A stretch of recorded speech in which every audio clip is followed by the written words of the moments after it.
सम्राट श्री चंद्र प्रभु भगवान की जय जय जय। वर्तमान शासन नायक वर्धमान महावीर स्वामी भगवान की जय जय जय। परम पूज्य प्रातः स्मरणीय संत शिरोमणि आचार्य भगवान श्री विद्यासागर जी महाराज की जय जय जय। परम पूज्य गुणायतन प्रणेता प्रखर वक्ता भावना योग प्रवर्तक गुरुवर श्री प्रमाण सागर जी महाराज की जय जय जय। शंका समाधान के आज के इस सत्र में आप सभी का हार्दिक अभिनंदन। इससे पूर्व कि हम आज के सत्र को प्रारंभ करें, पूज्य गुरुदेव के चरणों में करते हैं प्रणाम, इस भाव से कि हम भी बन सके निष्काम। सभी लोग हाथ जोड़ें, मस्तक झुकाएं और मेरे साथ बोलें, हे गुरुदेव नमोस्तु नमोस्तु नमोस्तु। चाहो गर सुख दुख से बचना, करो नित्य सत्य धर्म से प्रीत। गुणायतन में आओ बंधु, जिनागम का मिलेगा नवनीत। बंधुओं, परम पूज्य आचार्य गुरुदेव की पावन आशीर्वादी छांव में और पूज्य गुरुदेव के तप स्वाध्याय और चिंतन रूपी जल से अभिसिंचित गुणायतन रूपी फूल बहुत शीघ्र ही पल्लवित होने जा रहा है। पर आवश्यक है कि आप लोग उसमें खाद रूपी योगदान अवश्य दें, तभी यह अपनी गति को प्राप्त कर सकेगा। हमें प्रसन्नता है कि हमारे आह्वान पर प्रतिदिन लोग गुणायतन से संबद्ध हो रहे हैं। आज भी कुछ लोग गुणायतन से संबद्ध हुए हैं। मैं उनके नामों का उच्चारण करूंगा और यह भाव रखूंगा कि आप करतल ध्वनियों से उनकी अनुमोदना अवश्य करेंगे। स्वर्ण दान के रूप में गुणायतन से संबद्ध हुए हैं श्री दीपक कुमार अनिता जी जैन आगरा से, करतल ध्वनियों से इनका अभिवादन अवश्य करें। एक गुप्त दान स्वर्ण दान के रूप में आया है, उन्होंने अपने जीवन को स्वर्णिम बनाया है, करतल ध्वनियों से उनका अभिवादन अवश्य करें। निर्माण निधि के रूप में संबद्ध हुए हैं श्री विजय कुमार जी जैन, मयंक जी जैन दिल्ली से, करतल ध्वनियों का क्रम निरंतर जारी रहे। श्री कमल कुमार जैन, अनिल ऋतिक, रिजिनाश जैन मकराना नागौर राजस्थान से। सूत्रधार के रूप में गुणायतन से संबद्ध हुए हैं श्री राजीव कुमार जैन, श्रीमती ग्रीष्मा जैन, अर्शिया जैन, अरहन जैन। वे अगर यहाँ उपस्थित हैं तो आए। श्री राजीव कुमार जैन, श्रीमती ग्रीष्मा जैन, अर्शिया जैन, अरहन जैन रायपुर से। वे आएं और पूज्य गुरुदेव के चरणों में नमोस्तु निवेदित करें। और आपके सम्मान के लिए मैं आमंत्रित करता हूं श्रीमान एनसीजी जैन, कार्याध्यक्ष गुणायतन, एवं श्री अरुण जी जैन, सीए मानसरोवर जयपुर।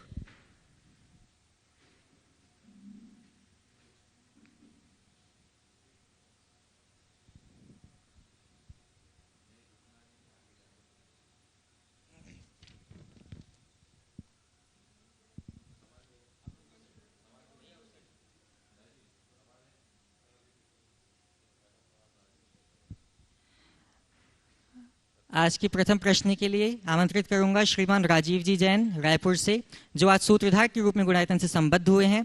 और आपके बाद तैयार रहेंगे श्रीमती साधना विजय जी एडवोकेट दिल्ली से।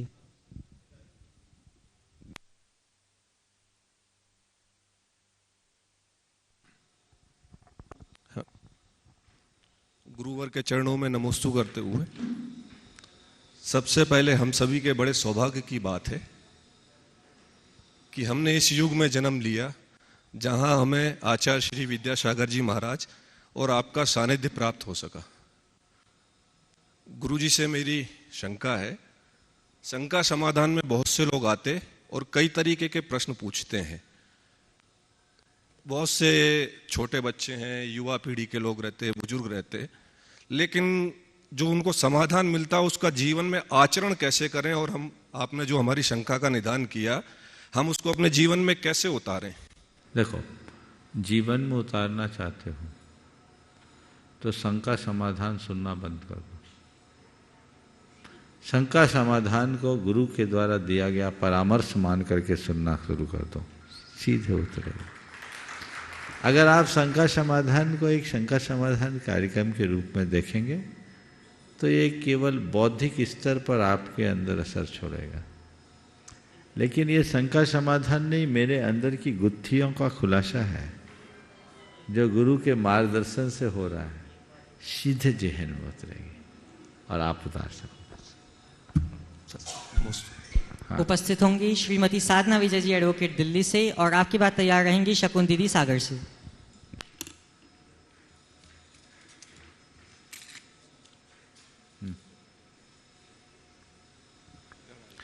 बोलिए।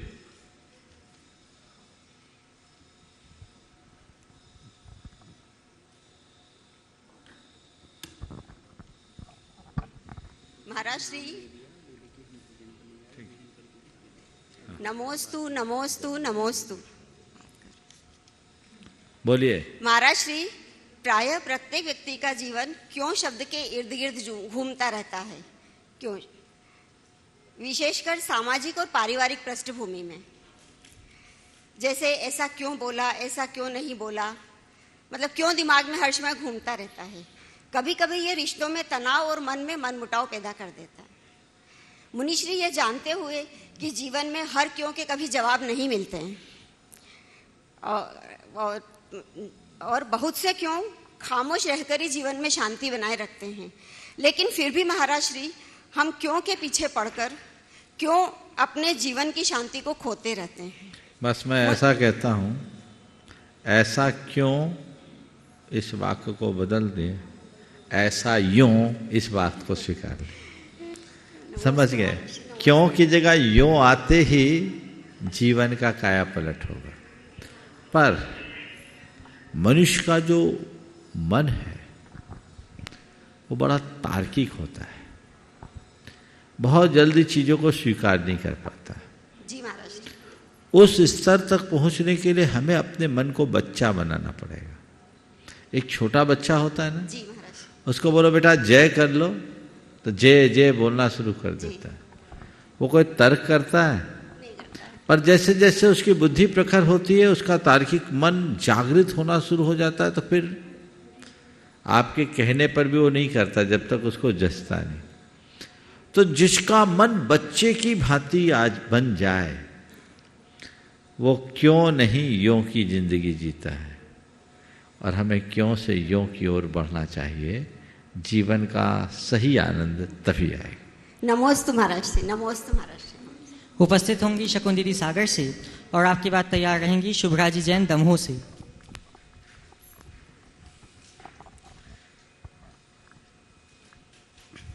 नमोस्तु महाराज श्री। महाराज जी, पहले मकान कच्चे होते थे और रिश्ते पक्के होते थे। एक ही आंगन में 3-3 पीढ़ियाँ रहती थी और बच्चे 8-8 10-10 बच्चे होते थे। आजकल मकान पक्के हो गए लेकिन रिश्ते कच्चे हो गए कि माँ बाप को भी रखना नहीं चाहते। तो महाराज जी ऐसा क्या करें कि मकान तो पक्के हों लेकिन रिश्ते भी पक्के हो जाएं? कृपा समाधान दें। मकान पक्के हो गए, रिश्ते कच्चे हो गए। आपने पूछा ऐसा क्या करें कि मकान तो पक्के हो, रिश्ते भी पक्के हो। तो बस मैं यही कहूँगा, उस पुराने सोच को आत्मसात कर ले जिसमें प्रेम, परस्परता, बंधुत्व, आत्मीयता जैसे मूल्यों को प्रमुखता दी गई।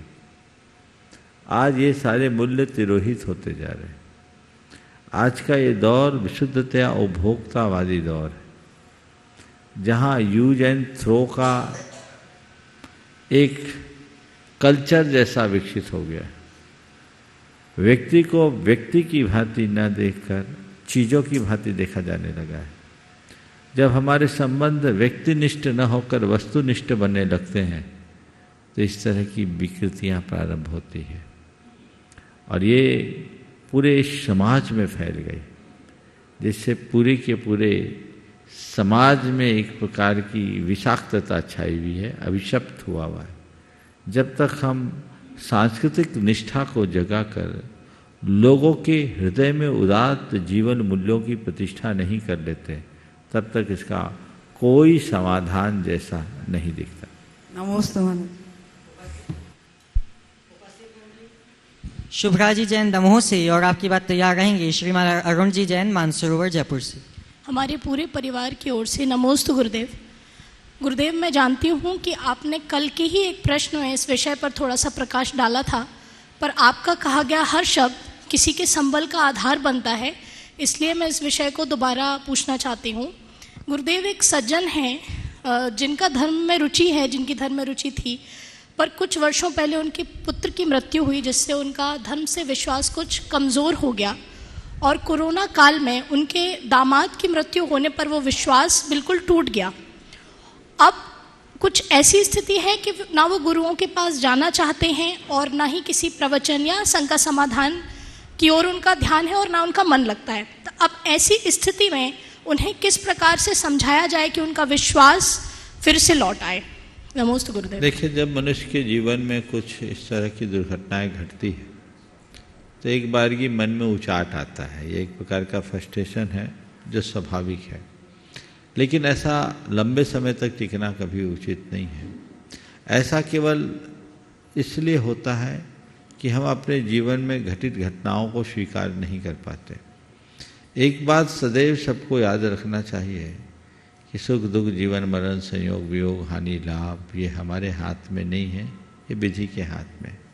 आना जाना लगा हुआ है, मरना जीना तो इस नियति का नियम है, कोई इससे बच नहीं सकता।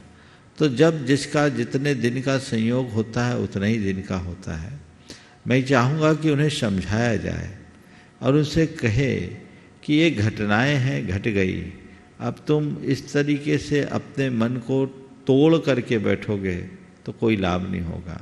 घटनाएं मन को तोड़ने के लिए नहीं, इन घटनाओं से यदि मन को मोड़ दिया जाए तो जीवन धर्म से जुड़ सकता है। वो अपने मन को मोड़े और खुद को धर्म से जोड़े। हम तो ये जानते हैं कि संसार में अनंत जन्म अनंत मरण हो चुका, रोज लोगों का जन्म होता है, मरण होता है। संसार के सारे संयोग क्षण भर के होते हैं, हर संयोग वियोगमय होता है, कौन इसको रोक सकता है। हम लोगों ने तो बचपन में ये सुना है, राजा राणा छत्रपति हाथ इनकी असवार, मरना सबको एक दिन अपनी अपनी बार। तो ये मरना जीना तो लगा हुआ है। इस बात को लेकर के धर्म से विमुख होना, गुरुओं से विमुख होना, ये तो बहुत बड़ी अज्ञानता। ऐसा करके तो अपना संसार और बढ़ाएंगे।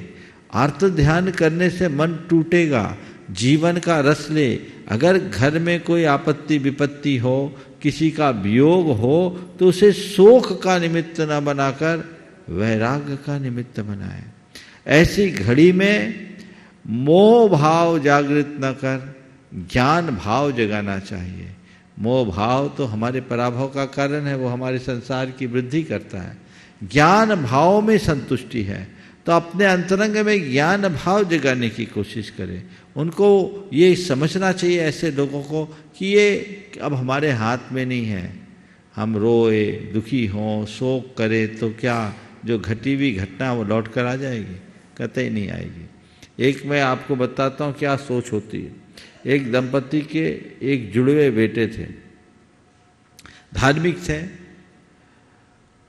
मंदिर के लिए जा रहे थे और मंदिर के लिए जा रहे थे, दोनों स्कूटर पे थे। ट्रक के नीचे आने के कारण दोनों ऑन स्पॉट चले गए। जवान बच्चे, इंजीनियरिंग के छात्र, परिवार पर तो वज्रपात जैसा हुआ। लेकिन माँ बाप ने जिस तरह की धीरता और समझदारी का परिचय दिया, ये बहुत दुर्लभ होता है। खासकर माँ ने कहा मेरा बेटा गया, इससे तो हम लौटा नहीं सकते, इसका हमें दुख है, लेकिन हमें इस बात की खुशी है कि भगवान के मंदिर के भाव लेकर के गया। मंदिर के लिए गया, वो सदगति का पात्र होगा। मंदिर जाते समय एक्सीडेंट हुआ, एक्सीडेंट और किसी काम के समय भी हो सकता था। ये एक चिंतन है, उन्होंने अपने आप को संभाल लिया और ये कहा हमारे और हमारे बेटे का इतने ही दिन का संयोग था और ये सच्चाई है। कोई किसी के साथ परमानेंट नहीं है। हमारा तुम्हारा इस संसार में जितने भी प्राणी हैं, जितने दिन का जो तुम्हारा रोल है उतने ही दिन का रोल है। रोल खत्म होते ही तुम पर्दे से बाहर हो जाओगे, पता ही नहीं लगेगा कहाँ चले गए। भले मनुष्य चीखना चिल्लाना जारी रखे, अपना कर्तापन रखे, पर मनुष्य के हाथ बहुत छोटे हैं। निसर्ग के नियम के आगे हम बहुत कमज़ोर हैं। व्यक्ति को समझना चाहिए। उनने अपने आप को संभाला तो अपने जीवन में आने वाली विपत्तियों का धैर्य से ही सामना किया जा सकता है। आध्यात्मिक दृष्टि लेकर के चले तो हमारे जीवन में वह सब कुछ घटित होगा। तो वैसी आध्यात्मिकता को हम आत्मसात करके चले, अपने जीवन को तदनुरूप आगे बढ़ाने का प्रयत्न करें और उनसे कहो कि थोड़ा समता परिणाम रखें, इन चीज़ों को स्वीकारें। बीती ताही विचार के आगे की सुध ले। हम अनंत संतान को जन्म दे चुके, अनंत बार माँ बाप बन चुके, अनंत बार पुत्र बन चुके। कितने वियोग हो गए, कितने संयोग हो गए, किसके किसके लिए रोगे? आज एक के लिए रो रहे हो, उसके पीछे अनंत बीत गया। आगे भी अनंत बिकेगा। जागो, अपनी आत्मा को जगाओ, अपने लिए सोचो। जो जीव चला गया वो चला गया, वो लौट के नहीं आने वाला, वो तो अपनी परिणति के अनुसार अपना जीवन जिएगा। लेकिन तुम अपने लिए क्या कर रहे हो ये सोचो। एक दिन तुम्हारी कहानी खत्म हो जाएगी और ऐसे ही आर्त ध्यान रखते हुए, आकुल व्याकुल परिणाम रखते हुए जीवन छोड़ोगे, शरीर छोड़ोगे, तो संसार में और अधिक रुलोगे। तो इस संसार में रुल करके क्या होगा? संसार से पार उतरने का रास्ता चुनना चाहिए। आशीर्वाद दो। गुरुदेव एक प्रश्न और है छोटा। हाँ बोलो। गुरुदेव, जब भी हमें कोई प्रश्न होता है, जब भी जैसे मनुष्य का जन्म हुआ और उसे अपने विचारों को जटिल से सरल करना है, तो वो शिक्षा का रास्ता लेता है। पर जैसे कि हमारी मौलिक शिक्षा है, या जब भी हम देखते हैं जो धार्मिक शिक्षा में भी आगे हैं, तो जैसे जैसे उनका शिक्षा का स्तर बढ़ता है, जटिलता बढ़ती जाती है, जबकि सरलता बढ़नी चाहिए थी। तो उस शिक्षा में, चाहे वो मौलिक शिक्षा हो या धार्मिक शिक्षा हो, किस चीज़ की कमी है कि हम सरल नहीं हो रहे हैं, जटिल हो रहे हैं? बहुत ही मौलिक सवाल है। शिक्षा से सरलता बढ़नी चाहिए, पर आज शिक्षा में जटिलता बढ़ रही है। और ये बात सत्य है कि ये न केवल धार्मिक लौकिक अपितु धार्मिक में भी इसकी एक मूल वजह है।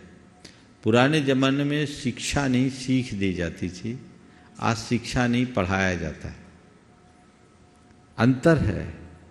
पहले शिक्षा यानी सीख, जो जीवन को गढ़ते थे, अब तो केवल पढ़ाया जाता है। तो पढ़ाने का जो कंसेप्ट है वो केवल बौद्धिक विकास को केंद्र में रख करके किया गया, और जो सीख है वो बौद्धिक विकास के साथ साथ नैतिक, चारित्रिक, भावनात्मक और आध्यात्मिक विकास को भी जोड़ के रहते थे। हमने लोक कथाओं में अनेक कहानियाँ सुनी हैं, बोध कथाओं में भी पढ़ा है कि गुरुओं ने अपने शिष्यों की पढ़ाई के बाद कैसी कैसी परीक्षा ली, तो वो उनके जीवन को गढ़ा जाता था। केवल रटने का नाम शिक्षा नहीं है, केवल पढ़ने का नाम शिक्षा नहीं है। शिक्षा जीवन को समग्रता से समझकर जीवन में ढालने का नाम है। अपने कला गुणों के विकास के साथ नैतिक, चारित्रिक और भावनात्मक रूप से विकसित होने का नाम। तो वो जो विकसित हो जाते हैं उनका जीवन धन्य होता है। आज उसका अभाव है। हमारे यहाँ आज पूरी तरह लर्निंग और अर्निंग ये पश्चिमी जीवन मूल्य हावी हो गए, जबकि भारत में लर्निंग अर्निंग के साथ लिविंग को महत्व दिया गया। वो मूल्य जब तक हमारे जीवन में घटित नहीं होंगे तब तक हम जीवन को आगे नहीं बढ़ा पाएंगे।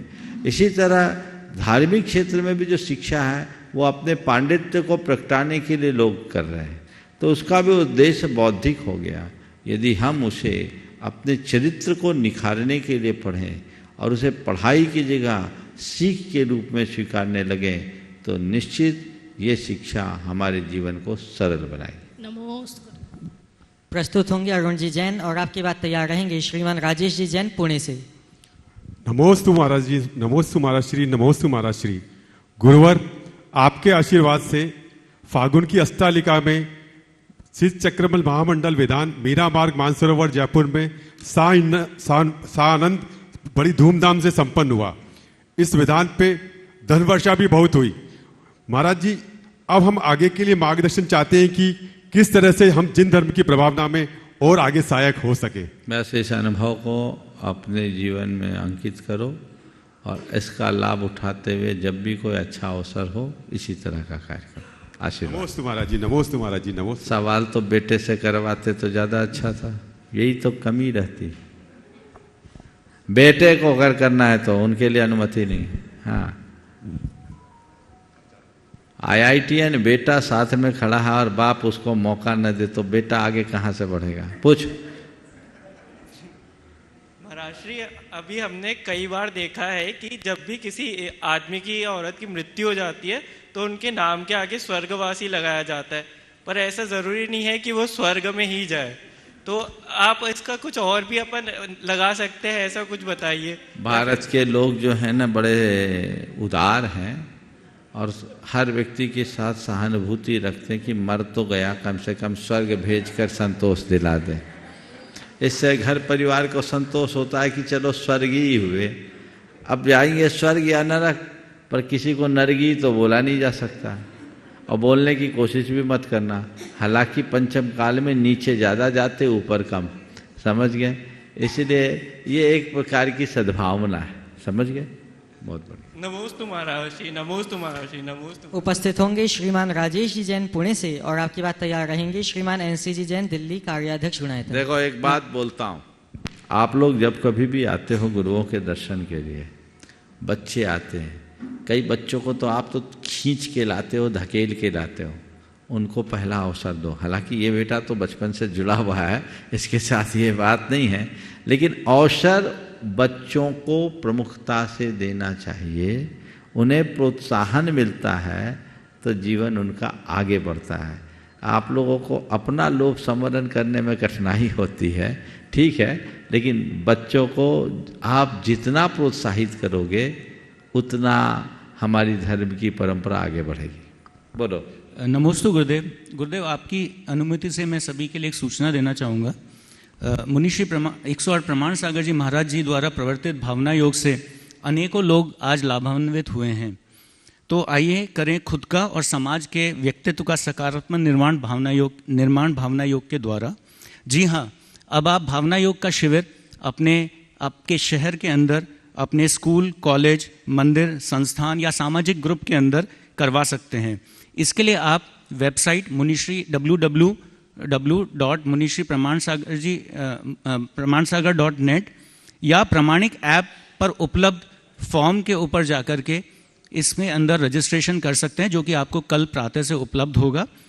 और इसके पश्चात हमारी जो टीम है वो आपसे संपर्क करेगी और आपकी सुविधा अनुसार आपके यहाँ पर भावना योग का कार्यक्रम ऑर्गेनाइज करने में मदद करेगी। तो आइए इस मुहिम में, जो कि घर घर भावना योग, जन जन भावना योग है, इसके अंदर आप सभी सहभागी बने। धन्यवाद। चलिए आगा। उपस्थित होंगे श्रीमान NC जी जैन गुणायतन कार्याध्यक्ष और आपकी बात तैयार रहेंगी वृत्ति श्राविका श्रीमती चंद्रकला जी पाटनी। मुनिश्री के चरणों में मेरे परिवार, समस्त मॉडल टाउन जैन समाज और चापानेरी जैन समाज की तरफ से 3 बार नमोस्तु।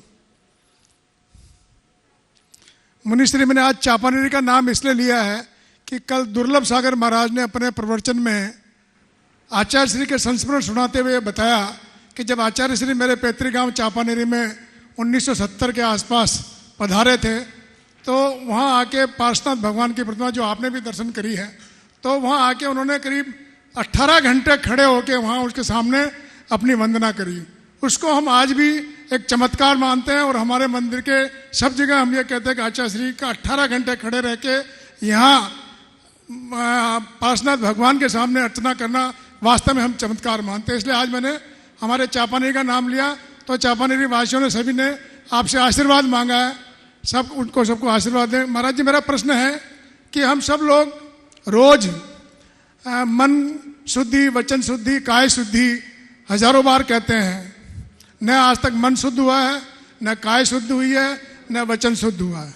या क्या हम अपने आप के साथ ये कोई छलावा कर रहे हैं, या कभी हम शुद्ध होंगे तो किस क्रम में ये शुद्धि पाई जाएगी और इसका शुद्धि होने का कोई उपाय क्या हमारा श्री? देखिए, हमारा लक्ष्य मन शुद्धि, वचन शुद्धि और शरीर की शुद्धि है। ये हमें होना ही, रखना ही चाहिए। ये बात सत्य है कि मन शुद्धि, वचन शुद्धि, काया शुद्धि कहने के बाद भी अभी तक वो शुद्धि घटित नहीं हुई। लेकिन इसको लेकर घबराने की बात नहीं है। जब हम ऐसा प्रयास करेंगे तभी तो वो शुद्धि घटित हो पाएगी। इसलिए सतत प्रयासरत रहना चाहिए, उस शुद्धि को घटाने की कोशिश करनी चाहिए। जहाँ तक इसके उच्चारण का सवाल है, तो कम से कम जिस घड़ी इसे एक प्रतिज्ञा के रूप में प्रकट करते हैं, उस घड़ी तो हम अपने मन को, अपने वचनों को और अपने शरीर को शुद्ध रखें। आप मेरा आशय समझ रहे होंगे।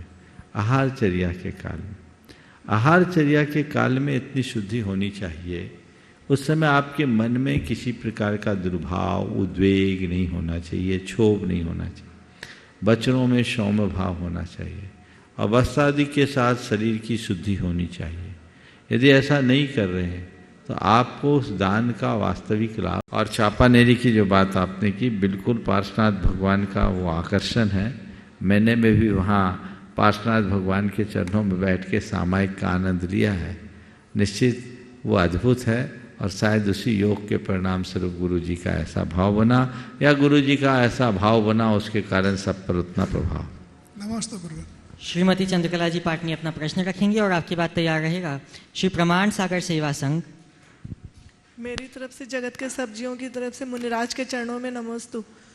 महाराज श्री, गाय एक ऐसा जानवर है कि वो ऑक्सीजन तो लेता ही है लेकिन ऑक्सीजन ही छोड़ता है, ऑक्सीजन ही छोड़ता, वो मतलब ऑक्सीजन लेता और ऑक्सीजन ही छोड़ता है। ऐसा किसने बता दिया? हाँ, गाय के उसके लिए पास रहने से मतलब पॉजिटिव ही मिलता है। हाँ, हम लोग पॉजिटिविटी मिलती है। तो हाँ। लेकिन फिर भी आज घर घर में गाय को नहीं पालन करके और हिंसक पशुओं का पालन कर रहे हैं लोग, उन्हीं को पसंद कर रहे हैं, जैसे कुत्ता है ये सब।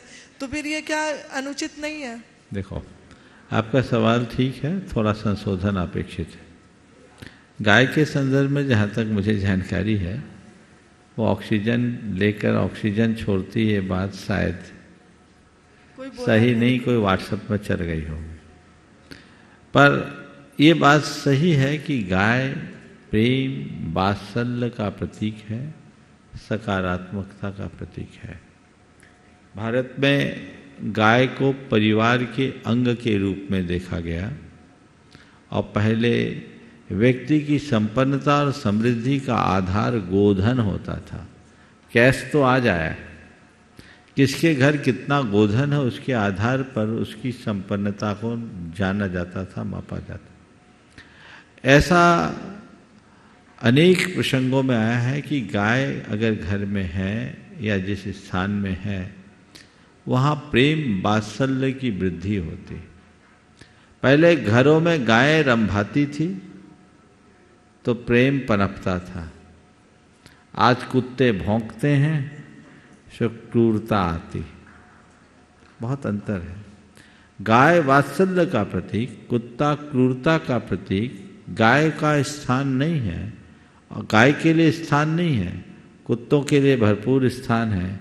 इसका अर्थ यही है, घर से वात्सल्य गायब हो गया, क्रूरता ने स्थान पा लिया। बदलाव आना चाहिए। गाय के संदर्भ में कई ऐसे प्रयोग वर्तमान में खासकर अमेरिका और यूरोप में हो रहे हैं।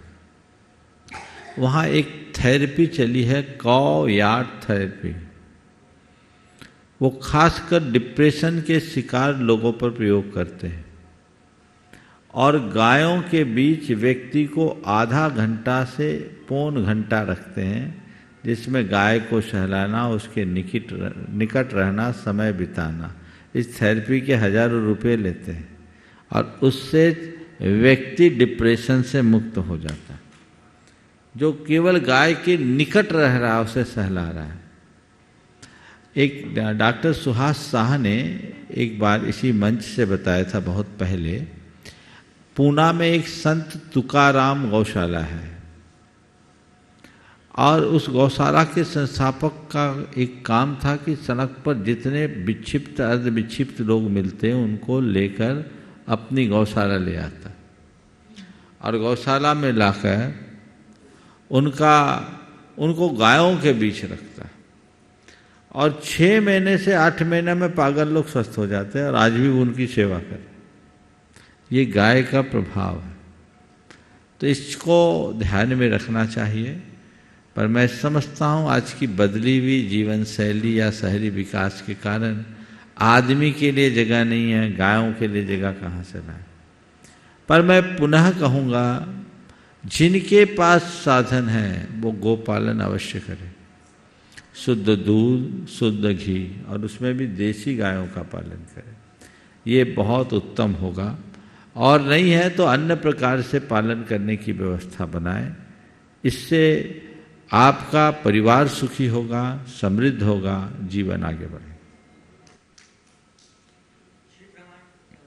श्री प्रमाण सागर सेवा संघ के सक्रिय सदस्य अपना प्रश्न रखेंगे।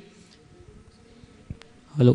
गुरुदेव के चरणों में मेरे और मेरे परिवार और सभी दोस्तों की तरफ से कई बार नमोस्तु नमोस्तु नमोस्तु गुरुदेव। गुरुदेव मेरी शंका है, गुरुदेव धर्मात्मा और धार्मिक में क्या अंतर है? इन दोनों में से सिद्धांतिक रूप से श्रेष्ठ कौन है? धर्मात्मा और धार्मिक में मैंने अनेक बार बोला, धार्मिक वो जो धर्म की क्रिया करे और धर्मात्मा वो जो धर्म को आत्मा में बसाए। धार्मिक व्यक्ति का धर्म उसके घंटे 2 घंटे की क्रिया मात्र बन करके सिमट जाता है और धर्मात्मा व्यक्ति का धर्म उसके प्रत्येक विचार और व्यवहार में परिलक्षित होता है। हम जो धर्म करें वह एक क्रिया की भांति न करें, हमारा धर्म इस तरह हो कि वो हमारे हर विचार और व्यवहार में झलके। इसलिए धार्मिक होना बुरा नहीं है, पर धार्मिक होकर के ही अपने आप को कृतार्थ मान लेना वांछित परिणाम नहीं देता। धार्मिक होने के साथ धर्मात्मा बनो, और धर्मात्मा तभी बन पाएंगे जब हम अपने भीतर आध्यात्मिक चेतना का विकास करेंगे। हमारे अंदर एक आध्यात्मिक चेतना जगनी चाहिए, आध्यात्मिक पिपासा प्रकट होनी चाहिए, जो हमारे जीवन की दिशा को सुनिश्चित कर सके, जिसके बदौलत हम एक प्रेरणा पा सके, जिसके प्रकाश में अपना पथ प्रशस्त कर सके। हम लोग में ज़्यादातर लोग एक प्रकार की आत्ममुग्धता के साथ जीते हैं कि मैंने 1 घंटे पूजा पाठ कर लिया यानी 23 घंटा पाप करने का लाइसेंस पा लिया। जितना पाप करो थोड़ा सा धर्म कर लो और फिर निश्चिंत हो जाओ। तो ऐसे व्यक्ति के कथनी और करनी में अंतर दिखता है, जबकि हमें ये पता है हमारा धर्म पाप काटने के लिए नहीं, हमें धर्म पाप त्यागने के लिए करना चाहिए। पाप काटने का धर्म अल्पकालिक प्रभाव देता है, लेकिन पाप त्यागने के लिए किया गया धर्म पूरे जीवन को बदल देता है। तो जीवन को बदले और हम धार्मिक होने की जगह धर्मात्मा बनने का अभ्यास करें। नमोस्तु गुरुदेव। उपस्थित होंगे श्रीमान NL जैन जी, कोषाध्यक्ष गुणायतन। गुरुवर सादर नमन वंदन। हमारा से एक छोटी सी जिज्ञासा है कि विनम्रता प्रामाणिकता का पुरस्कार। माइक तो ठीक से रखें। विनम्रता प्रामाणिकता का पुरस्कार कैसे बनाए? विनम्रता प्रामाणिकता का पुरस्कार कैसे बनाए उसको? थोड़ा सा आपके सवाल को संशोधित करना पड़ेगा। विनम्रता से प्रामाणिकता का परिष्कार कैसे हो? पुरस्कार पुरस्कार विनम्रता को प्रामाणिकता का पुरस्कार कैसे बनाए? विनम्रता को प्रामाणिकता का पुरस्कार बनाने का सवाल है। मेरा मानना यह है कि प्रामाणिकता के साथ विनम्रता भी होनी चाहिए, और इस अर्थ में अगर हमने अपने आप को प्रामाणिक बनाया है और उसके साथ विनम्रता घट गई तो हमारी प्रामाणिकता का पुरस्कार समझना चाहिए। कई लोग प्रामाणिक तो होते हैं पर बड़े अकड़ू होते हैं। तो प्रामाणिक होना अच्छी बात है, लेकिन प्रामाणिक होने के साथ साथ नम्र भी होना चाहिए। कई लोग बोलते हैं मैं तो बिल्कुल स्ट्रेट फॉरवर्ड हूं, झूठ नहीं बोलते, अपने वचनों के धनी हैं, लेकिन कहाँ क्या बोलना है इसका विवेक नहीं रखते और किससे कितना बोलना है इसका ध्यान नहीं रखते। ऐसे लोग कभी अपनी प्रासंगिकता नहीं रख पाते। तो प्रामाणिकता के साथ विनम्रता होनी चाहिए। जिनका भी ये वाक्य है, मैं समझता हूँ इसे इस संदर्भ में होना चाहिए कि विनम्रता प्रामाणिकता का पुरस्कार है, अर्थात तुम्हारी प्रामाणिकता तभी सफल होगी जब साथ में विनम्रता। नमोस्तु महाराज श्री। बिनौली बागपत से श्रीमान नितिन जी जैन आपके चरणों में अपना प्रश्न प्रस्तुत करेंगे। अनिमेश जी जैन गोमिया से, और आपके बाद तैयार रहेंगे साधना विजय जी जैन मानसी जैन दिल्ली से। नमोस्तु महाराज श्री। मेरा शंका यह है कि जब हम पूजा करते हैं तो उसमें संस्कृत के इतने बड़े बड़े शब्द होते कि हमें उसका अर्थ नहीं पता रहता है, तो क्या हमें उसका फल मिलता है? देखो, मंत्र का कोई अर्थ नहीं होता, मंत्र के उच्चारण से ही उसका फल मिल जाता है। तो पूजा पढ़ो, उसका अर्थ हो या ना हो, भगवान से बोलो, भगवान मुझे पूजा का अर्थ पता नहीं, पर इतना पता है कि मैं जो बोल रहा हूँ वो आपका गुणगान है, अर्थ आप लगा लेना। समझ गए? एक बच्चा भगवान के वेदी के पास खड़े होकर ABCD बोल रहा था। किसी युवक ने पूछा तू क्या बोल रहा है? बोला मैं प्रार्थना कर रहा हूँ।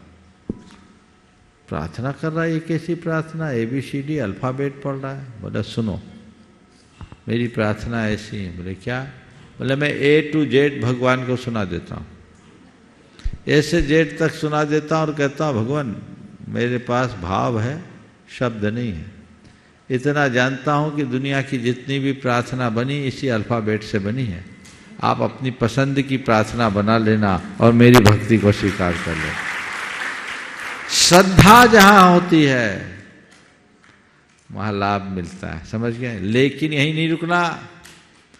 अब तो तुम सब कंप्यूटर की सूक्ष्म बुद्धि को धारण करने वाले हो, टेक्नोलॉजी को पढ़ने और समझने वाले लोग हो, तो थोड़ा अभ्यास करोगे तो इनका अर्थ भी जान लोगे, और जब अर्थ जान लोगे तो सोने में सुगंध हो जाएगा। समझ गए? चलिए। नमोस्तु महाराज। उपस्थित होंगी श्रीमती साधना विजय जी जैन दिल्ली से, और आपकी बात तैयार रहेंगे हितांश जी जैन ग्वालियर से। नमोस्तु गुरुवर, नमोस्तु नमोस्तु। मैं मानसी जैन दिल्ली से। मुनिश्री, स्कूल कॉलेज की परीक्षाएं खत्म हो जाती हैं, लेकिन जीवन हर कदम पर परीक्षा ले रहा है। मुख्य रूप से रिश्तों के संदर्भ में रिश्तों के ताने बाने को जितना सुलझाने की कोशिश करते हैं वे उतना ही उलझते रहते हैं। कुछ ऐसा समाधान बताइए मुनिश्री कि जिस तरह ताना और बाना एक दूसरे को क्रॉस करते हुए भी एक खूबसूरत वस्त्र का निर्माण कर सकें।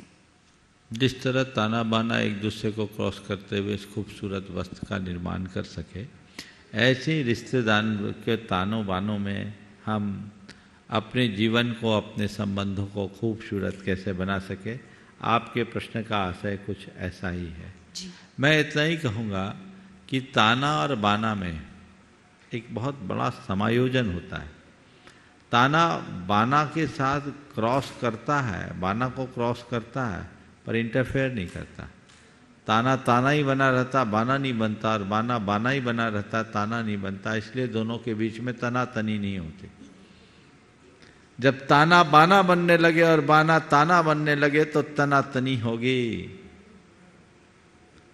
एक दूसरे के पूरक बने, एक दूसरे के प्रेरक बने, एक दूसरे के मध्य हस्तक्षेप करने की बात बंद हो। और दो मंत्र देता हूं जीवन में अपने रिश्तों को और संपूर्ण जीवन को मधुर बनाए रखने के लिए। दो मंत्र है, बहुत छोटी छोटी। कुछ बातों को बर्दाश्त करो, कुछ बातों को नजरअंदाज करो। बर्दाश्त करो और नजरअंदाज करो। बर्दाश्त करो, ठीक है, जो हमारे जीवन में कुछ उल्टा घट जाए उसको बर्दाश्त कर लो, और तुम्हारे लिए कोई उल्टा कर दे, कह दे, उसे नजरअंदाज कर दो। घटनाओं को बर्दाश्त करो, प्रसंगों को नजरअंदाज करो, तो फिर कहीं खींचातानी नहीं होगी। इसलिए सीधे शब्दों में कहें, ताना बाना न बने और बाना बाना ही बना रहे, ताना न बने। उपस्थित होंगे हितांश जी जैन ग्वालियर से, और आपकी बात तैयार रहेंगे श्रीमान एकांत जी जैन दिल्ली से। नमोस्तु महाराज जी।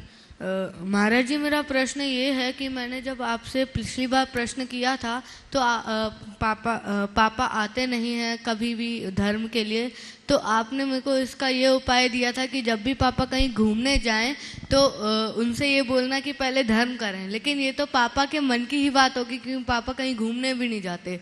तो आप कुछ ऐसा बोल दीजिए कि मैं पापा को दिखाऊं और पापा अगली बार समेट शिखर मेरे साथ आ जाएं। पापा से एक बात बोलो, बहुत अच्छी बात है। अगर तुम्हारे पापा एक कार्यक्रम देख सुन रहे हो तो उनको ज़रूर सोचना होगा। उनसे कहो, पापा आप क्या चाहते हो मैं एक अच्छा इंसान बनूं, आपका नाम रोशन करूं, निश्चित हर माँ बाप ये चाहते हैं। बोलेंगे हाँ, पर हम आपसे एक ही बात चाहते हैं, मेरे धर्म के संस्कार मजबूत बने रहे, आप मुझे ऐसा आशीर्वाद दो और एक बार मेरे साथ आप शिखर जी लेकर के चलो।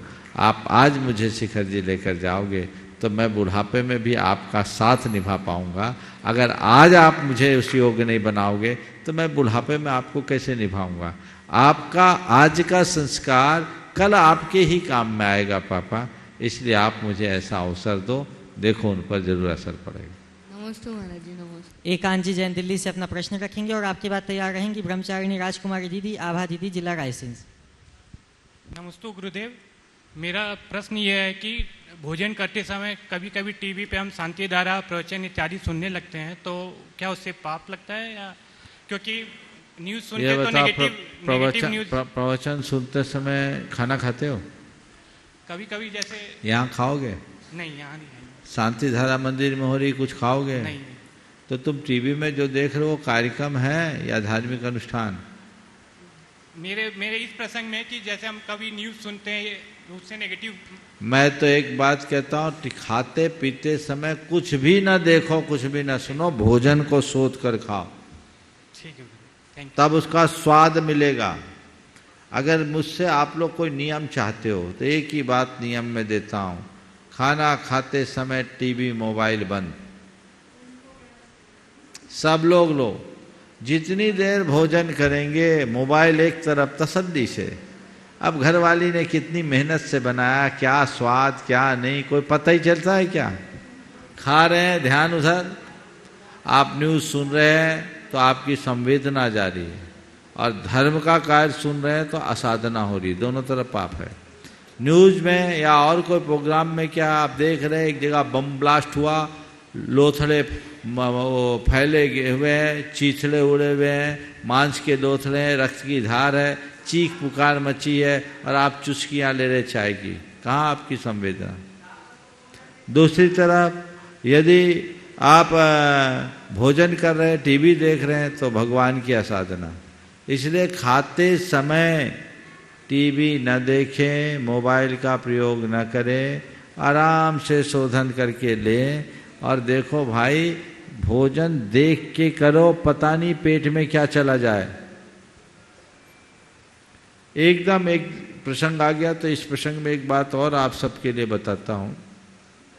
कल मुझे एक समाचार बताया गया, दिल्ली में एक दुर्घटना घटी, कल या परसों की बात है, परसों की बात है। एक परिवार के 2 मासूम बच्चे मर गए।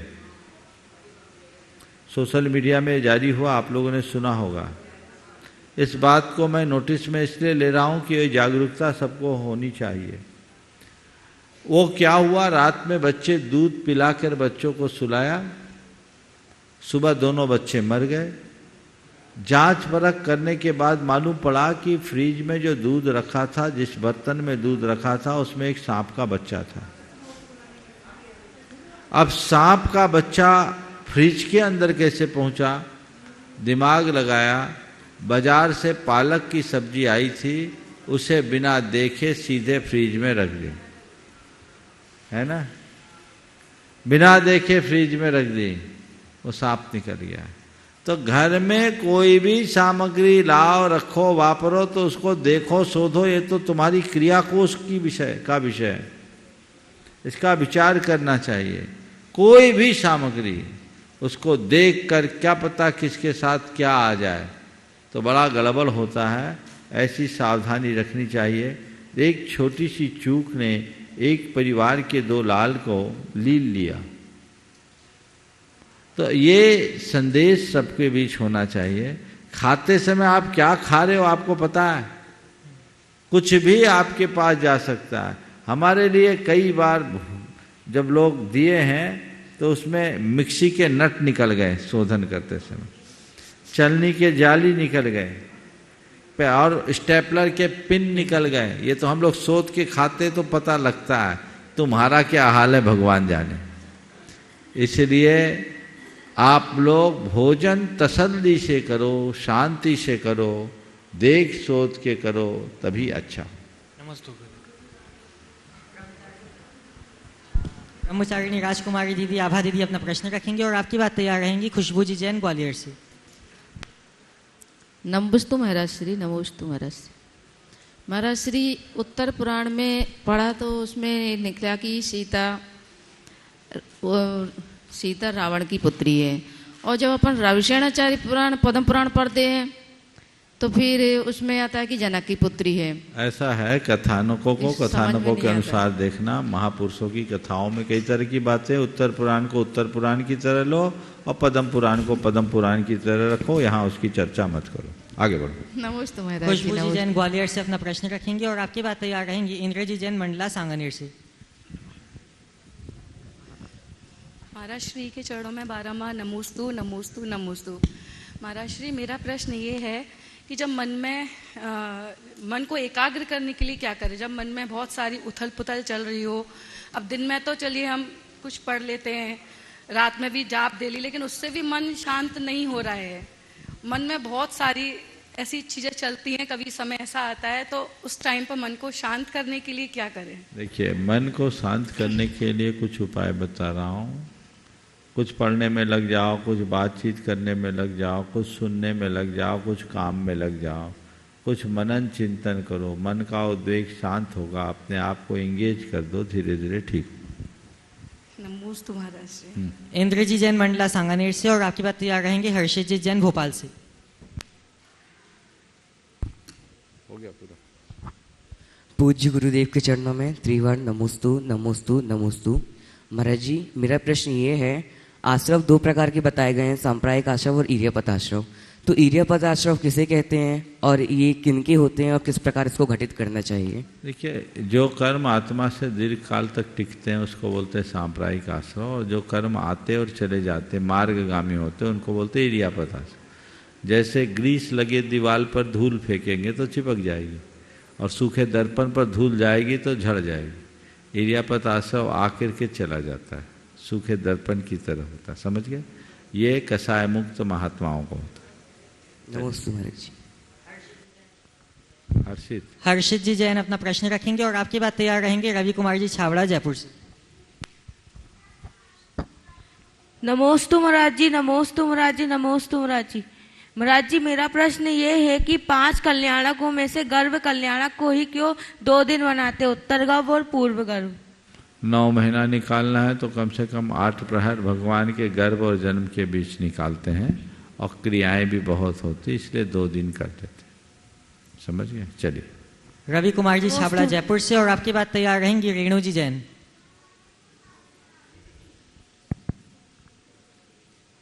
मुनिश्री के चरणों में संपूर्ण जयपुर वासियों और मेरे परिवार की तरफ से नमोस्तु नमोस्तु नमोस्तु। मुनिश्री, मेरा प्रश्न है कि वैरागी और वीतरागी में क्या अंतर है? वैरागी वो है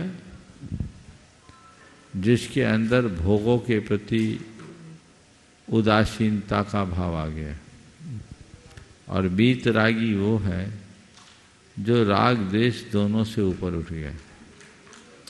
विषयों के राग से विमुखता का नाम वैराग्य है, और राग द्वेष मात्र से ऊपर उठ जाने का नाम वीतराग है।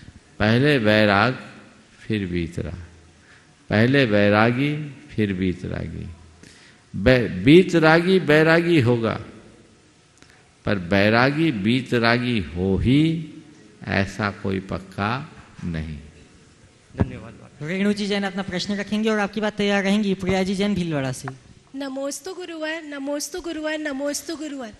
गुरुवर, हमें जीवन में ऐसा क्या करना चाहिए कि हम अपने धर्म, गुरु और कुल के आशीर्वाद को आसमान की ऊंचाइयों तक ले जा सकें? ऐसा क्या करें कि धर्म गुरु और उनकी ऊंचाइयों को आसमान तक ले जाएं? तो एक ही काम करो, जो बोले उसको करते जाओ। नमस्ते। चलिए। प्रिया जी जैन भीलवाड़ा से और आपकी बात तैयार रहेंगे प्रमोद जी जैन सिंगापुर से। नमोस्तु मुनिश्री, हम सब 35 लोग भीलवाड़ा से आए हैं। नमोस्तु मुनिश्री। मेरा क्वेश्चन है मुनिश्री, मेरी सास 40 से 50 साल तक उन्होंने बहुत धर्म किया है, भक्तामर जी के पाठ, विधान, उपवास, अभी देवदर्शन सब किया है, लेकिन अभी 50-55 के साल के बाद उनसे सब कुछ हो रहा है, लेकिन नमोकार पाठ, नमोकार का एक शब्द भी मुंह से नहीं निकलता। नमो हरि हंताणम के बाद सिद्धाणम भी नहीं निकल पाता है, और बाकी खाना पीना रहना नहाना सब हो रहा है। ऐसा क्यों?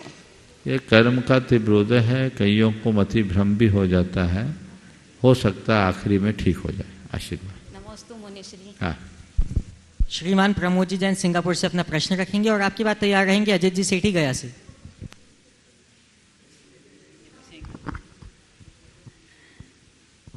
महाराज जी के चरणों में नमोस्तु नमोस्तु नमोस्तु। महाराज जी वैसे तो कोई मेरा प्रश्न नहीं है, बट ऐसे ही 2 दिन पहले मन बना कि आपके दर्शन हो, और परसों महावीर जयंती और आपका दीक्षा दिवस भी है, तो आपके चरणों में आने का सौभाग्य प्राप्त हो तो आ गए, इसलिए बस आशीर्वाद।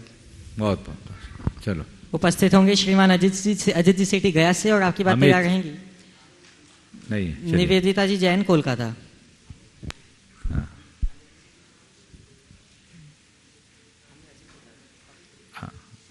नहीं।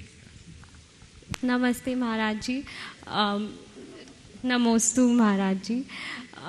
आप बहुत सारी चीज़ें जो समझा रहे हैं और काफ़ी सारी चीज़ें जो हम पढ़ते हैं, जो ज्ञान हमें प्राप्त होता है, उससे हम अपनी खुद की मदद तो कर सकते हैं, पर आपका कभी कभी कोई दोस्त या कोई परिवार का सदस्य होता है जो आपको पता है कि उसको भी उसकी ज़रूरत है, पर उसे वो ज्ञान आप जितना भी बोलो, जिसको जो समझना है वो तभी समझेगा, तो आप किसी और की मदद कैसे करो? आप मेरे संदर्भ में कह रहे हैं कि किसी और की मदद? मेरे खुद के संदर्भ में। देखो, हम तो एक ही बात जानते हैं, हम अपना सुधार कर ले तो दुनिया का सुधार अपने आप हो जाएगा। पहले खुद को हम मजबूत बनाएं, दूसरों के लिए अच्छी भावना भाएं और कर्तव्य भाव से कहें। सामने वाला अगर इसको स्वीकार ले तो ठीक, न स्वीकारे तो हम उसके प्रति तटस्थ बने रहें। ये भाव मन में न रखें कि ऐसा उसे करना ही पड़ेगा। इस प्रकार और है 2 मिनट बुला। और किसी को पूछना है? हाँ देखो उधर दे दो।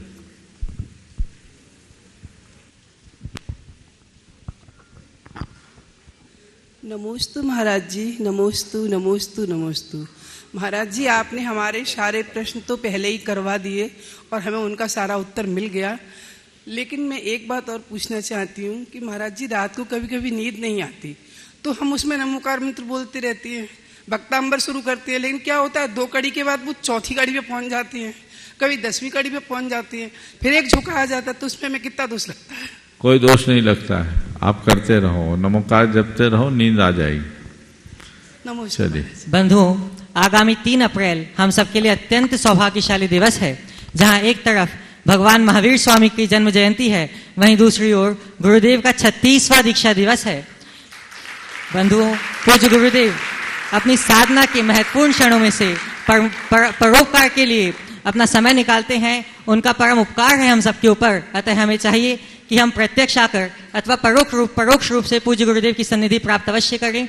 सभी लोग इस दिवस का लाभ अवश्य उठाएं। इस प्रकार आज के सत्र को परम पूज्य गुरुदेव के चरणों में नमन अर्पित करते हुए यहीं पर विराम। बोलिए परम पूज्य आचार्य गुरुवर श्री विद्यासागर जी महाराज।